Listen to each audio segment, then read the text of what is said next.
I know I was an alcoholic because I was preoccupied whether alcohol was going to be served or not.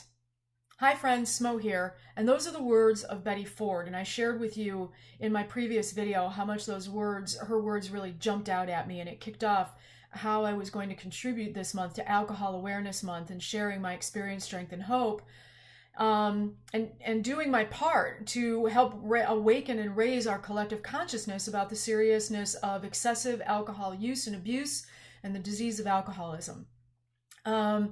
So in my previous video, I shared with you my experience, my 3 specific experiences of me observing someone else's preoccupation with alcohol.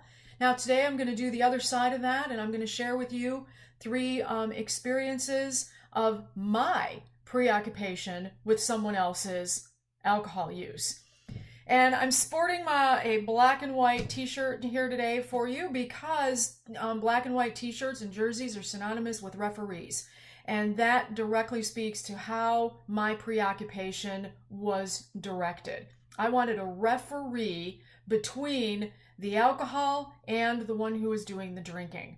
I wanted to be able to keep track, keep score, call foul, and all that good stuff. And here's how it looked. My first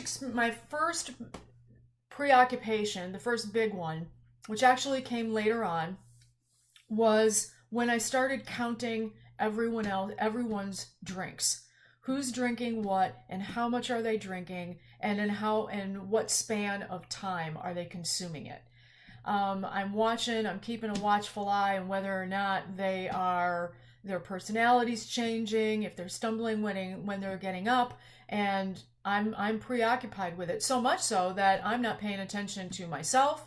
I may not even be paying attention to someone else that I'm there with and is a companion. I'm all focused on keeping track and keeping score, and most often I have an MO around it because I'm going to use that information against them at a later time. Number 2, smelling, tasting, and searching. And interestingly enough, when I first attended one of my first Al-Anon meetings, a recovery program for families and friends of alcoholics, I was given this little packet of information. So you love an alcoholic. And inside of it, on page 3, it gives a few different bullet points of suggested do's and don'ts of what not to do or what to do if you have excessive alcohol use in your life and you're concerned about it. And bullet number 3 says, don't check up to see how much the alcoholic is drinking, search for hidden liquor, or pour the liquor out. Well, the irony in all of this was that all of this stuff that I'm sharing with you today of my preoccupation with someone else's drinking, I wasn't actually doing any of that until I read it in this brochure. Why? Because I wanted to prove that the experts of recovery programs didn't know what they were talking about, and I've got a handle on this. So I started smelling and tasting. Nah, that can't be it. No, and sure enough, that's exactly what I found. I found hidden bottles, and I started searching around for it. Usually, and it started also after I found that knee-jerk reaction, the quick duck and cover of something, like a little kid who gets caught with their hands in the candy jar, and the jerk and the hide and run away. That's what my excessive drinker was doing. And what I would do is the minute they would leave the room, I'd go searching for it. And because I wanted to, again, use it as MO against them down the road for some other reason, or punish them and just go verbally ballistic on them, because that was how I was preoccupied.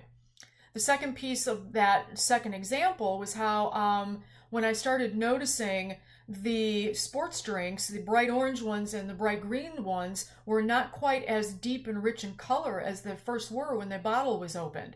And the color was changing and it was becoming more pastel because, as I later learned, there was vodka that was being added to the electrolyte drink, thus diluting the color and changing its shade.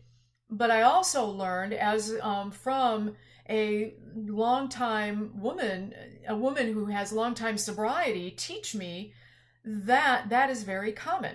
An alcoholic will use the electrolyte as a mixer, because the combination of the booze with the electrolytes, when it's consumed, it actually will hit the bloodstream faster than it would otherwise.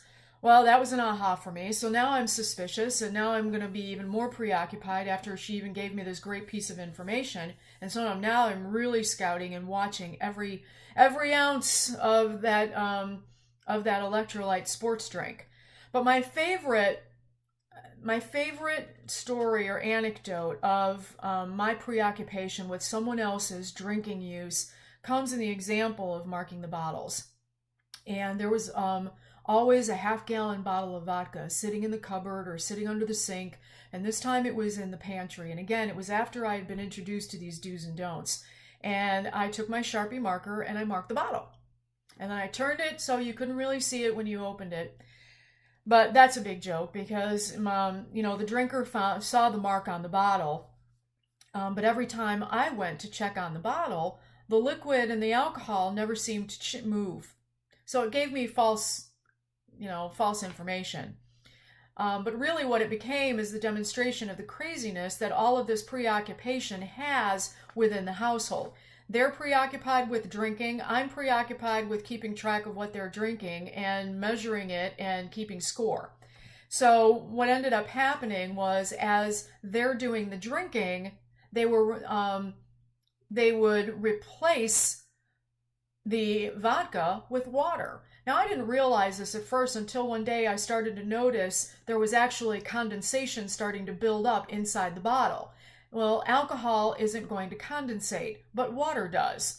So that was my big aha. And there again, I kind of went back to the recovery meeting again, realizing with my tail between my legs going, who's the crazy one here? It was, actually it was me. They're drinking, but I'm acting really nutty. That's what I've got for you today. My preoccupation in observing, but in the first video, and today it's my preoccupation with keeping track of theirs. I hope you found this to be helpful and perhaps maybe even a little entertaining. The topic is, I know, very taboo. A lot of people don't want to talk about it. They certainly don't want to hear it. But I hope it's helped you. I hope it perhaps you identify it in with some way. There is hope and help out there. And until we meet again next time, I send you love and peace. Be well.